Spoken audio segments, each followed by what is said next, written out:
in, so we may get some folks coming in as we go. But it is 6:04, so I don't want to hold up the class. Did everybody get a chance to sign in the front?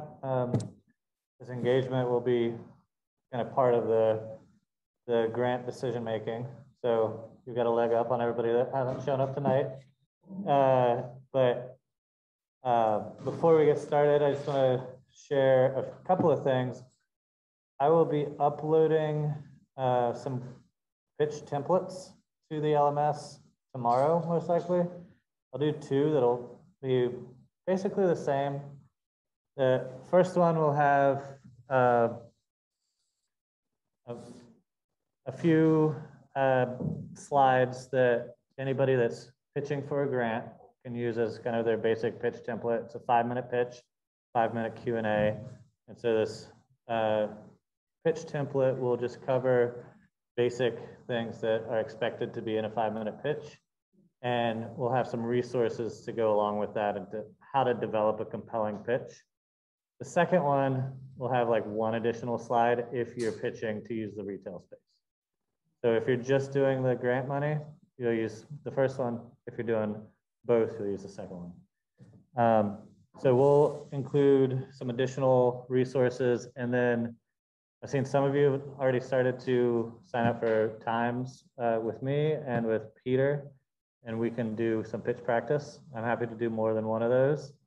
So, you know, you'll pull up your pitch on Zoom and pitch to me, and then I'll give feedback on the overall thing, and then we'll go slide by slide, and I'll give you really specific feedback.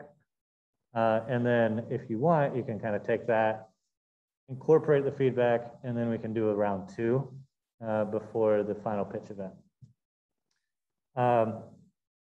The pitch event itself, I think we've got that on the calendar. Have you guys received calendar invites?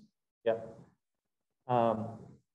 And have you received invites to Flywheel Cafe as well?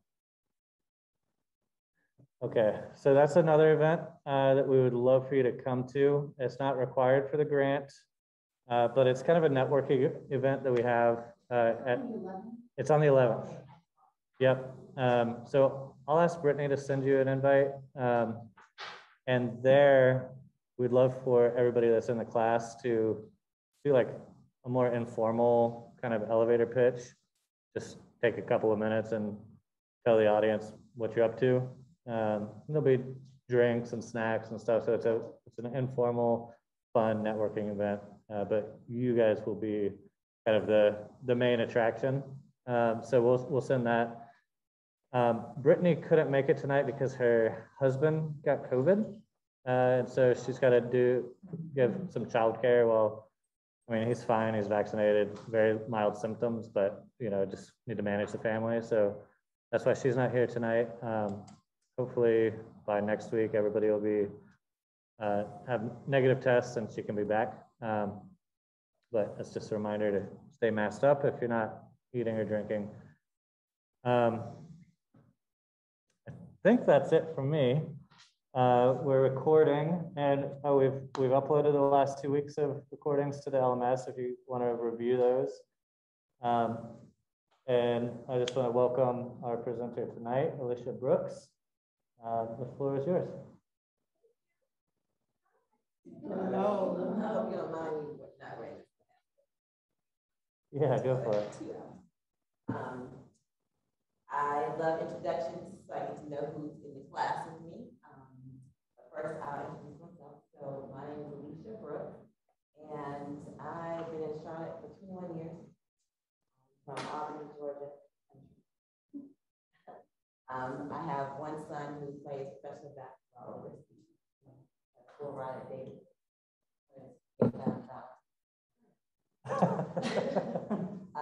And so he plays overseas, and I have my own brand. Already here. So I get to work with amazing people want to create their own personal brands and their business brands, market strategies to get you out there in front of your audience. And then I have a nonprofit called BU and young girls dealing with mental health challenges in relation to domestic violence and human trafficking.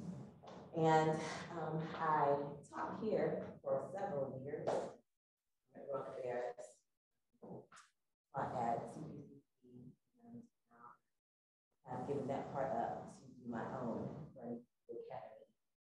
So I get to do that with conferences and retreats all around the world.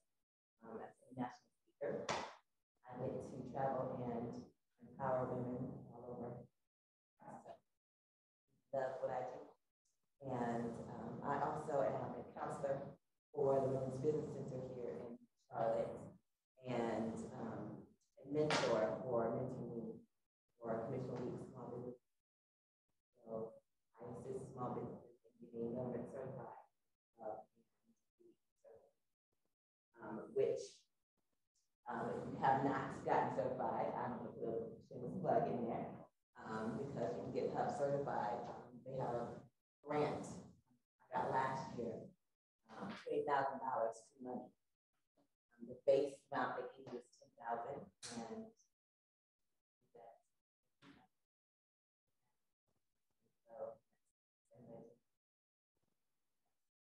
so that's about me in a nutshell. So I like to go around, see who is in the room, so I can kind of like tailor from my teaching style. Who wants to start?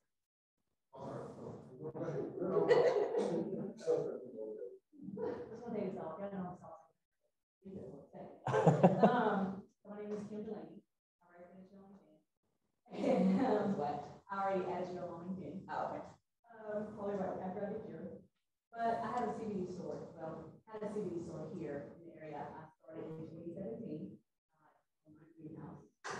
And I have pivoted to more of a mobile delivery.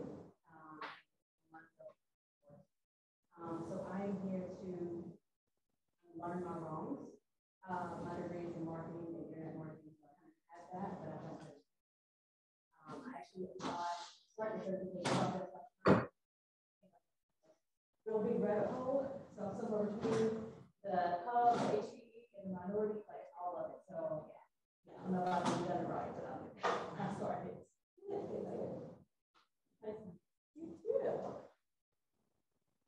I'm Timo Olds. I'm a manufacturer and owner of Timo and Grains chili pepper water. It's a polynesian version of hot sauce. What makes my hot sauce different than what's out in the market, I don't blend up all my peppers like most hot sauce companies do. I actually just, they're chopped up, so it looks like water still. The only coloring is from the chilies themselves, or chilies in the oil. Our simple ingredients, but you can put them on pretty much anything from desserts, cocktails, actually beverage answer, do it in smoker, salad dressing, seafood, stuff like that. You have a store, or you from E-commerce, and right now we're just doing a lot of farmers markets and crackers. And then hopefully next year we can start putting it in. I just got something, so I will tell you how it is. I'm the co-founder of the we created campaigns on diversity because we believe every girl is a girl that looks like they're natural. Then moving through the Charlotte circuit over the last year, applying for a ton of grants, like Ms. Elyshia just mentioned, and getting winning a few of them, which has been amazing. So we're looking to expand on Amazon next month because we're part of the My name is Jeff Arnett. I own a company called Max. I've been in the food and restaurant business for about 10 years. I've opened 2 successful restaurants with family members, and once you do that, they don't need you anymore. You decide to open your own business. So I do a food truck, and I do everything for Ferris County, the breweries. I do Napa City is one of my biggest. Do all their events, their concerts, Mooresville, pretty much. Kind of move out of the traveling around, breaking my neck to work off the thing, and that's a small break in order there. I try to do it with Napa City downtown when they did the but it didn't work out. People who own the brewery down there kind of have family members who wanted the same kind of concept. I'm trying to get a small little business where I do the deep fry things. I have ice cream vendors that work with me. I do cakes, bundt cakes, layer cakes, and anything and everything. I want to do a small little business that I can run myself with a couple small people that want to work with me. Nothing huge, just something small. That's what I'm trying to do. I'm trying to get out of the food truck business as it's wearing me out. It's just a little hard. Can I say something real quick? So I just made me think about something. So the developer that I told you guys about, when we did our first round of intros, he actually DM'd me last week. He is actually looking to start doing container businesses. So that way we can either own our own building, which most of the issue, right? Yeah. So that may be something that could bear. He's already got a coffee shop and salon already in the works, zoning's already approved. So let's make sure we stay in touch. Because rent is a beast, and if that is one less thing that we can own, that'd be even better. Yeah, it's only like your overhead where you store your stuff, your commissary, all that. I mean, you gotta pay your health, and then a lot of the people that I work with, you know, they get 20% off your net where you can even get any profits. Yeah, the cities and the brewer, they will take a chunk of money.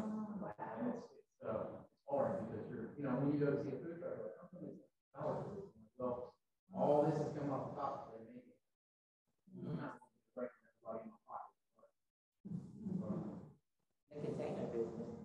I am so, Enjoy it. tiny home container, like that is my, I'm all over it. So hyped up.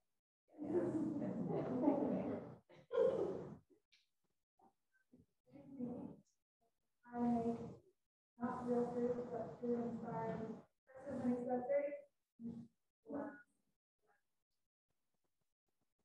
So you have purses like that. That's so cute.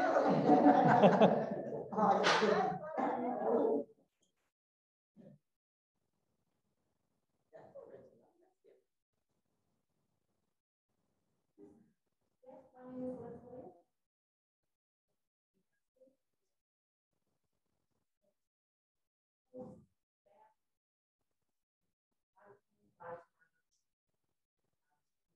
Here today or here in this program, the French app and learn more about marketing, e-commerce, just get lost.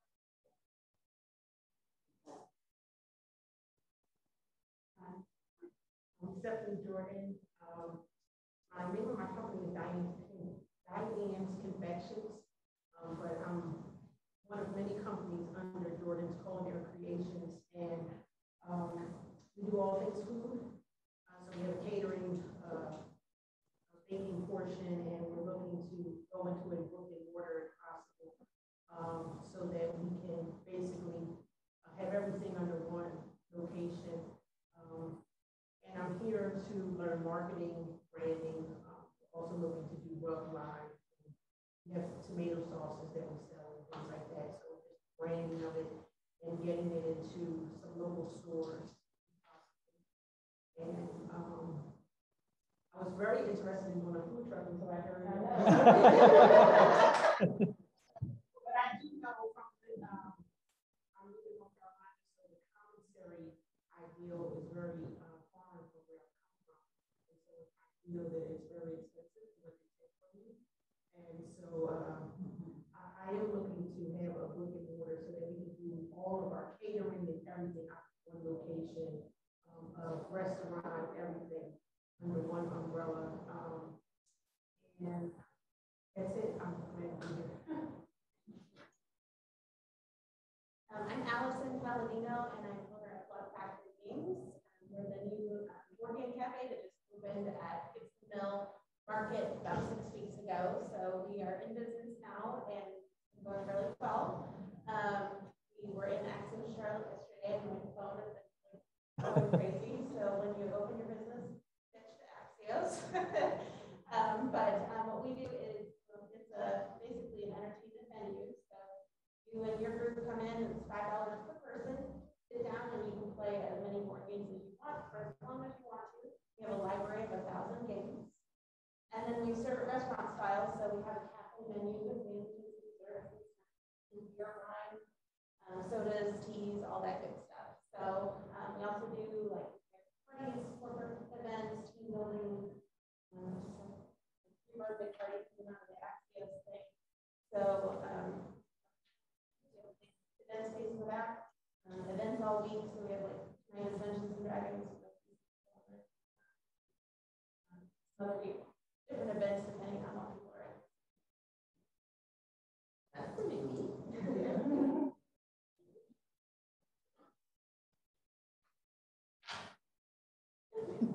Okay, I'm Jill Tyndall, owner, operator, one-man show of Tyndall Touched, which is, I make all natural products. I make a skin cream for different types of skin issues, which can also be used as a daily moisturizer. I make a bug repellent that's all natural that can be used on pets as well as people.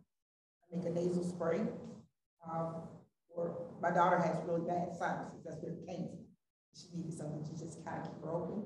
I make all natural nasal spray, as well as a sage indoor saging spray for people who need to smudge and have a clean, clear energy field indoors where you can't have sage. And I'm currently researching to make a few other products. And my biggest thing is I spent 35 years in the education field, and I left cold turkey to start a business, and I never sold fundraisers for my children in school. So it was I'm learning all things business now, 2 years later, but I've learned a lot just by feeling my way through. I mean, I didn't have anybody to lead and guide me, so. Just trying to learn as much as I can about business, because I do want to see my products in stores, online. I do have a website, and it does generate some sales, but for the most part, I sell out of my office where I do tutoring and life coaching. So it's mostly people local. I do send to some people who are out of town to learn all things business. And you guys have all heard from me before, but just to quickly recap, and I'll add a couple of new things. I'm Adrian Smith. I'm the executive director of Flywheel Foundation.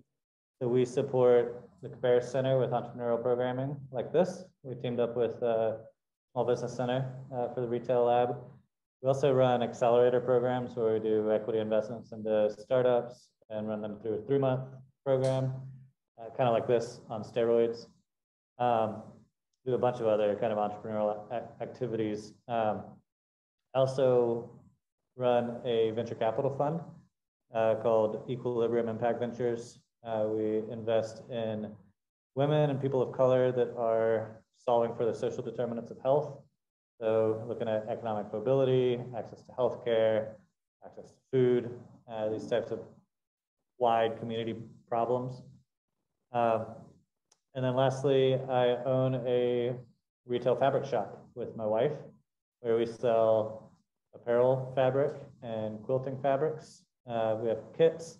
So I was thinking maybe we could team up and do a little kit. Yeah, we have all sorts of little fun embroidery kits and things that people can make, and make your own clothes and all of that, natural dyes. So really fascinated by craft and empowering people through craft, creating community through craft, getting back to kind of what are clothes? Like, we don't really think about clothes. I'm sure you think about clothes. It's a reflection of your own values, whether you do it consciously or not. And so what do your clothes say about you? And if you can actually make your own clothes, you can have a lot of control over what your clothes say about you. So I will be on a panel discussion I think we're gonna have next week, or I think week 5, and you guys can hear more about that fabric shop. That's true. Make our own clothes. Watch out. My wife makes clothes for me. She makes all of her own clothes, and then she'll sometimes make me some clothes, and it's so amazing. Is I put on this shirt and it like fits me perfectly, and it makes me feel great. And, you know, she makes it with love, and it's like a reminder of her every time I wear it. So it's really cool.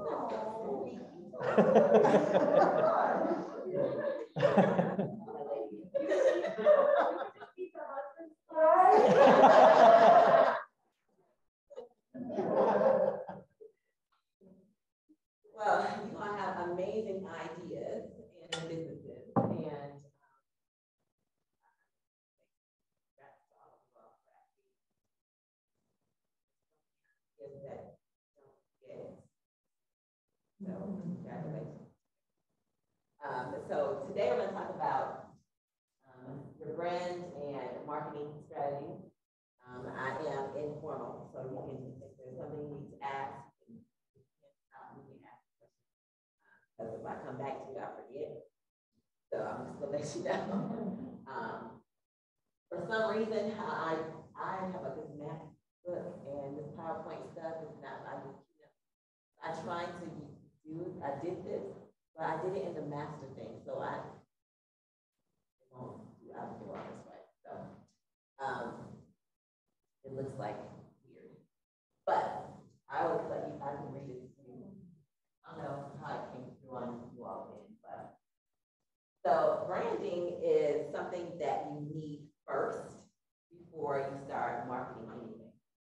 And a lot of times people think, well, I gotta go get this marketing done, but you have to have a brand first. And your brand is your perception of people's perception of how they see and how they're going to remember you. And so it's based on what's going to differentiate you from the others out there, because we all know there's nothing you want.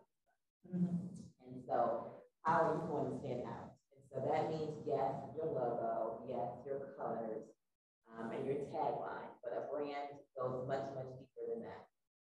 Because in order to start your brand, you need to know what your price is going to be, who are you going to go after, where are they, how much are you going to spend in that on that particular segment. So it's a lot more than just pretty colors and a logo. And so you have to become recognizable. And so a lot of times we hear about Nike, the swoosh sign, right? Just do it, that's memorable, right? So you don't want a logo that is got all kinds of stuff going on. Simple is best, because that way people can easily recognize it. I've seen people who have logos with all kinds of faces and prints and stuff. I'm like, that's confusing. No one's gonna remember that. But size is confusing, right? And so you want to make sure that your brand is simple, that it's memorable, and people can easily catch it. So I'm good for putting two words together. So I put my company name, brand, and then I took the U out of unique, and I just put brand uniquely U. Right? And some people want to still say brand unique. But that's all about who I talk about. I talk about you as a personal brand and your business brand, because as a personal brand, you wear your brand every single day. And because you're the face of your company, you have to represent your brand every single day. So a lot of times when people want to remember you, they will remember your face or clothes you wear or something about you. You either have introduced yourself and you said a story or something, but people are all related. And so if people remember you, they're going to remember something about you. Like, I'm bad with names, but if you tell me a story and I remember your face, I remember that, right?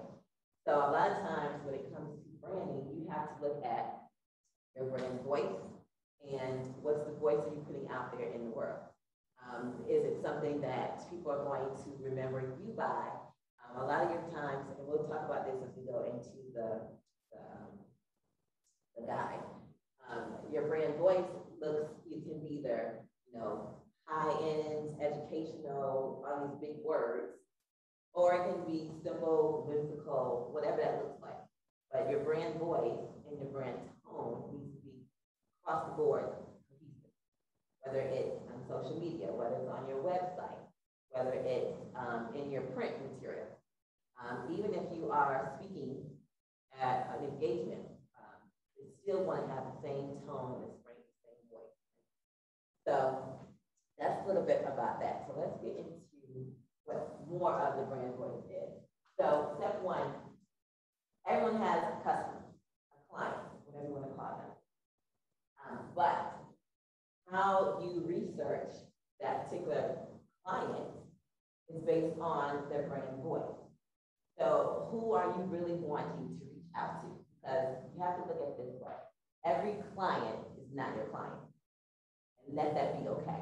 Everyone's not going to who goes to Nordstrom and even Market doesn't necessarily shop at Walmart. So you have to be crystal clear on who your audience is so you can speak to them in that tone, in that voice. And you understand what their pain points are. So for instance, I forgot her name, but she has the nasal spray. So her voice definitely will speak to parents, young kids who have nasal problems or asthma or whatever. You're speaking that language. You're speaking their pain body. I call them pain bodies because, you know, either they're going to need you or they just want your product. Need or want. And so you have to make sure that what you're speaking to them is a need or want. So a lot of times people don't know they need you until you say it. Right? You hear something like, oh, I didn't think about that. I need that, right? And so you either have to create that desire of a need or want. And so looking at your customer research, how many of you all want to be just local?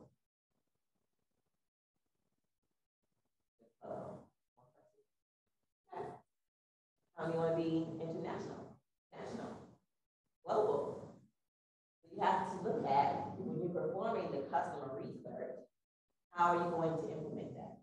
So a lot of times I tell clients, great, we have big ideas, we want to reach the masses, but you have to start somewhere. And so you want to look at your research as baby steps. So you are not trying to grow too fast when you can't keep up with the demand. And so when you are to introduce a new client, you're going to have to do the research for them. So each new segment, I say, depends on how fast you want to grow. But at least 12 to 18 months, you have to research those people because you want to know the ins and outs about them, where they live, what do they do, what do they listen to, like what's their education beyond just the psychographics. You want to know the ins and outs. What are they on social media?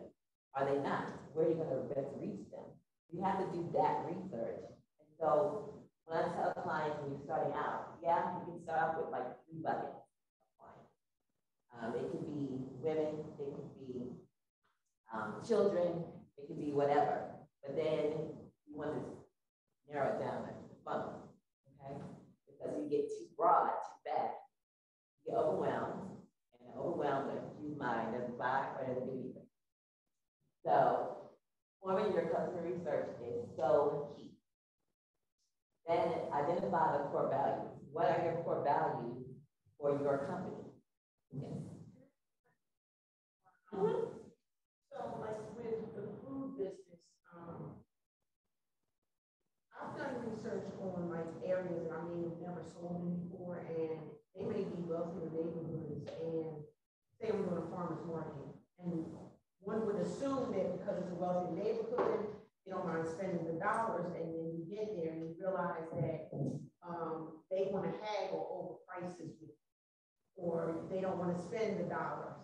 And you know what I mean? So like, what do you do in those cases where you've done the research and you figure, okay, they're an upper income bracket, they should be able to afford my $20 product, and they still don't buy? Like, how do you do the research on the customer then? Normally, I would say, in that case, I would go into that spot once. I would do it more than 2 times. Only because, 1, they probably don't know you. 2, they probably are trying to see, okay, this person coming in one time, out, just want to get the dollars and go. If they see consistency, then they will be more apt to buy. So the more time, because people buy from people they know, they like, and they trust. And they see you out doing this, like if he's out different places, then you will be able to get those people there to say, okay, I trust her. I like her food, blah, blah, and they'll come back. If you do it one time, it's like, oh, that's not it. Then you give them up too quick. So I say, always do at least 2-3 times. Either 90 days, it depends on what the company, what it is that you're offering. If they have this event in that particular area, more than one, or within a quarter, then I would suggest try that whole quarter out. Because they just want to see who's the person. So, the answer. So identifying your core values. So your brand has core values. Your business should have core values. Whether that is leadership, customer service, all kinds of things like timely delivery and all that. So you have to communicate that to them, because if they don't, people will recognize their core values, and that's how people will get referrals. So I look at people's core values on their businesses, and I look at everything before I get referrals, because my name is on the line. That's my brand. And so I look at that, and so you would have at least 5, no more than 7 core values for your business that you're always communicating and putting out there, because that's what's going to resonate with you, and that's how people are going to remember your business and refer your business.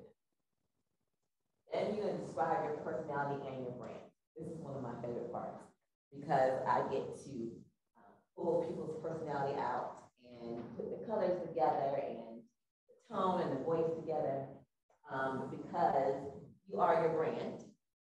And a lot of times, there's no CPAs in here, so right? A lot of CPAs like maroon and black.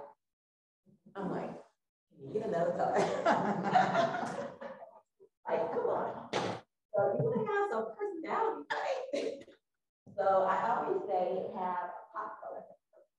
Whether that, like that pink is one of my favorite pinks in my brain. So I'm gonna take a picture in front of that before I leave, right? But you want to have a pop color in your brand color, so that people, okay, she has some fire, or he has some, it's not so bland and dry. That way, when people see your colors, they know. So my colors, my favorite color all the time is purple. And when I first started, I was working at the bank, and I was like, what color can I do with purple? And I was riding home, and I saw a FedEx truck. I said, oh, I like the green. So the Kelly green, so I put those two together. And over the years, I've added pink, fuchsia, and yellow, and orange. And so anytime anything goes out on social media or whatever, you're gonna see those colors, and you're automatically like, oh, that's before I even put my name on it. So I've been working a couple of weeks ago, we could not find a logo to be free on. So how do you find out what your colors are? How do you translate that style? Even though I sort of what I wanted, what I didn't want. I have a Canvas brand, but I don't want my logo to be Canvas, because I'll prefer in the industry. So how do you translate that when you get into design? So, like each color has a number. And so I do a personality test with the whole color analysis. As colors, you have psychology.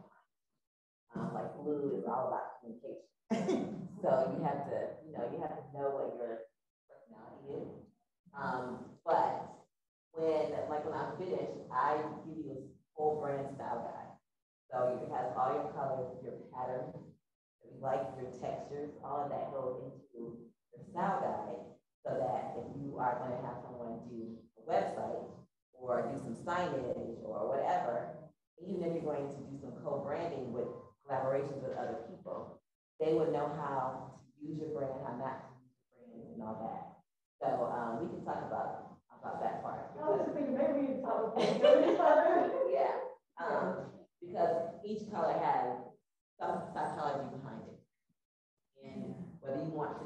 more vibrant, or you want to be, you know, wallflower, flower, you know, colored down. That's totally up to you based on your personality.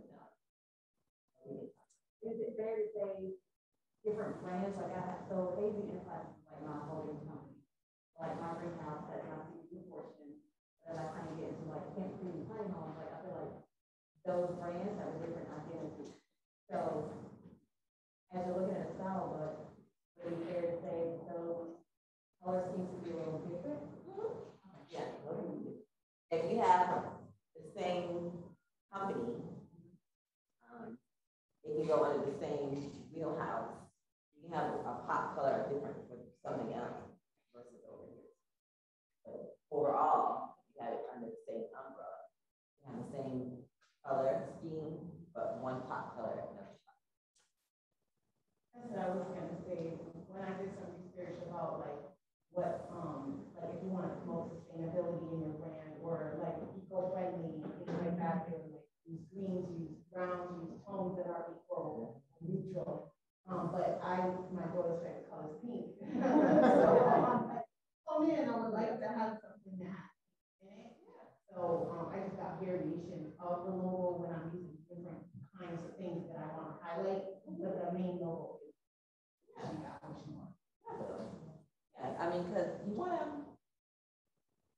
with different color schemes on different things, so like if you're going to co-brand with another organization, what colors can kind of go together with the scheme of the overall theme here? So you can have different variations, but your main colors are your main colors. And then identify your key differentiators. So I always say your key differentiators, what makes you different? And so I always try to suggest doing a SWOT analysis. I know what SWOT analysis. So S is for strength. W is your weaknesses. The O is for opportunity, and T is for threat. And so you do a SWOT analysis for your business. And so you write down all of your strengths that you have, your company has. Then you write down all of the weaknesses that you have, your company has. And then your opportunities. What opportunities are out there? Grant money, you know, all kinds of stuff. What opportunities that you have specifically for your business. And then the T is for threats. So what threats do you have? Of course, you have different people coming in that market all the time. So you have entrance barrier. We have pandemic, right? So that's one. So for all the threats that you have. So I always say, write down your key differentiators after you do your SWOT analysis, because that can tell you, okay, I'm really good at this. I may not be good in this. Like I'm really good at branding and eye for color and all that. But the whole sales part's a weakness, right? So you know what your weakness is. You get those people who assist you in your weakness spot. That makes sense. But having your key differentiators, that way, if you have like a good 3 to 5 key differentiators, when people ask you, so what makes you different? Like you mentioned earlier, there's a pitch contest or pitch something. You would want to say what your key differentiators are. Because again, there's nothing new on the sun, right? And so the same people might be doing the same thing, but what makes you different? And so you want to know that, and you can roll that off when it comes to your pitch and your opening, all of that. Does that make sense? Mm-hmm. All right. So looking here at consistency. Now, when it comes to consistency and experience, a lot of us, or you all, people, are just starting. I've been doing this since my son's 29. Your experience. Now, you probably have been doing something a long time, something else, but you had a love for this. And so when it comes to your passion and your voice, people can tell. Like I can tell if people, when I sit down with people and I'm asking questions about your brand, about your idea, your vision, I can tell if they have passion about it. And so The experience part comes in, like you've done the research, right? You've gone to school. You wake up every morning, you research it, you try to figure it out. You do all that. So you don't have to share. People like, oh, I just started. Okay, you just started your company, great. But the experience comes with all of that. And so a lot of times people are like, well, I don't have the accreditation, I don't have the certificates and all that kind of stuff. A lot of times people are not gonna ask you all that. Only if you want to share, okay?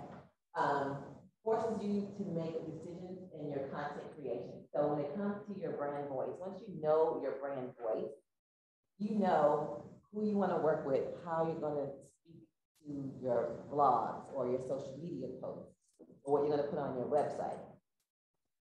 And so you know, when it comes to content creation, I always say a good way of doing that, a lot of times people, you're like, I don't know what to put out there.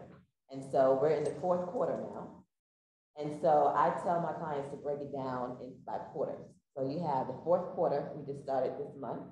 And so for the whole quarter, what's going to be your overall theme? Like, give me a theme for their business. You say holiday season. And so you have the holiday season. So October, let's just say, I don't know, fall, right? And so for October, you're going to write everything about fall. So you can take a 20-minute video, record yourself doing a 20-minute video, take that same 20-minute video and you can transcribe it, write it out, you know, whatever you're going to do, type it out, however, and put that on your website as a blog.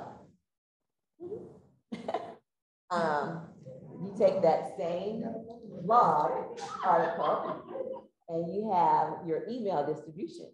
So I don't care what kind of business you have, please have an email distribution, an email list, a CRM, where you have contact, their email or their website content information or their mobile number.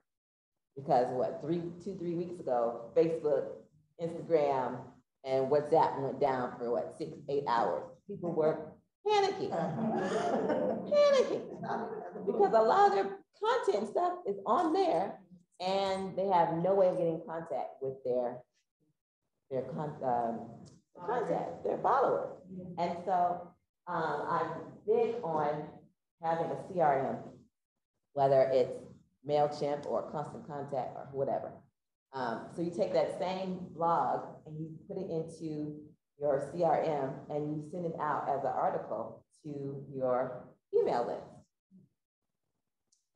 Then you take that same 20-minute video and you chop it up for, like, you can do 2-3 minute segments and put it in your Instagram story, your Instagram TV, on your Facebook. And then you can take those 2 minutes and take little 15-20 second snippets and put it in the story. So you're not trying to come up with content every single day, if that makes sense.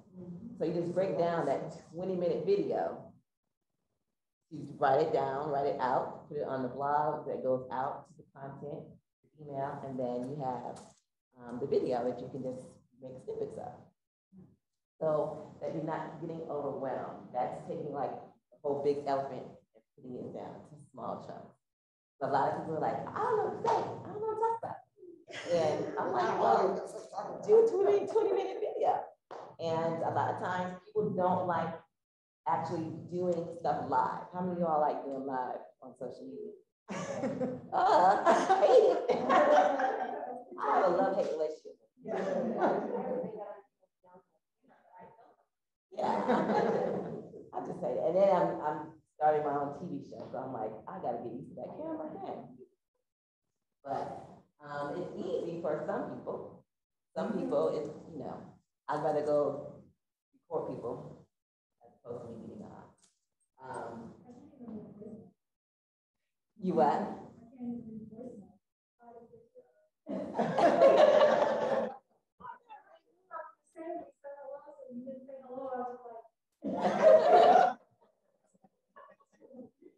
Me too, right? Okay, and so then you want to create your brand image and still trust. goes back to what you asked. When you are consistently present, people will have brand trust. And then having emotional connection. Like we can all talk about some things that happen to us, but you have to have an emotional connection with something. How many of us are loyal to some brand? How many brands that you're loyal to? What's one brand you're loyal to? Yeah, Apple. I'm Apple girl. Apple everything. So, yeah, that's an emotional connection because if Apple went down, what happens? All my information. So you want to have an emotional connection with them, right? Your sauce. When they eat your sauce, you're like, oh, this is so good. Like my twin loves hot sauce. Loves it. So, you want to have that emotional connection with your audience and your customers. You're building that up. And then influencers. If you are not a good person to be in front of people, always get influencers. Now, influencers are not necessarily the ones who have 10, 20, 50, 100 million followers, right?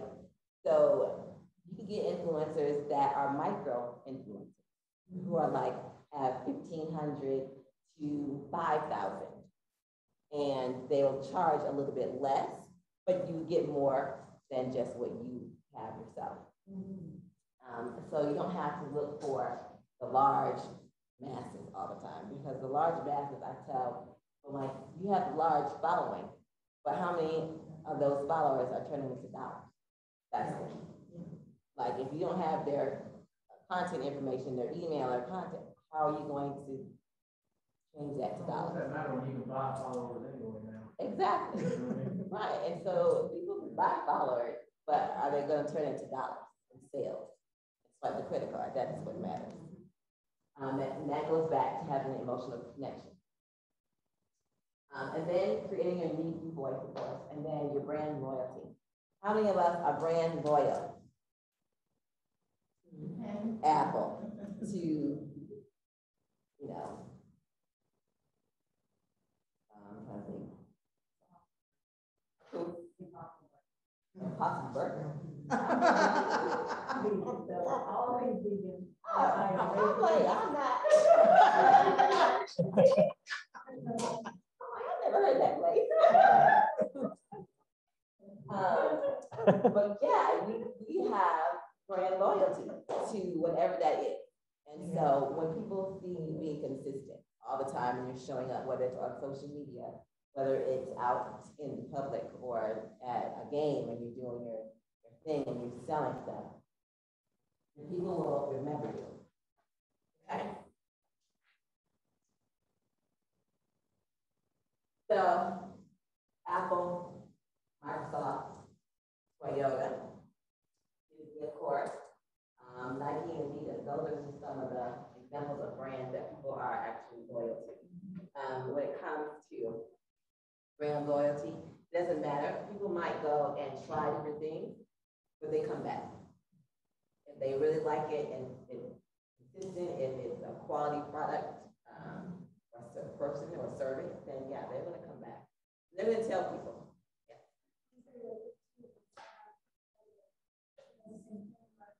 There's a lot of her people that come to me, and she's backed up, or come up with something quick enough, they want it right now.